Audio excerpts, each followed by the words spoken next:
College रोडवरील अतिक्रमणांवर कठोर कारवाई. नाशिक महानगरपालिका अतिक्रमण उपायुक्त सुनीता नांदुरकर यांच्या आदेशान्वये आणि विभागीय अधिकारी चंदन घुगे, विनायक जाधव यांच्या उपस्थितीत कॉलेज रोड परिसरात अतिक्रमण विरोधी मोहीम राबवण्यात आली.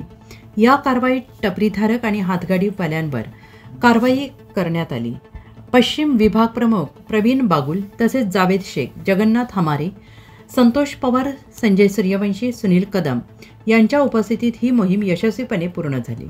महानगरपालिकेच्या या कारवाईमुळे पदपथ आणि रस्ते मोकळे होऊन नागरिकांना मोठा दिलासा मिळाला आहे.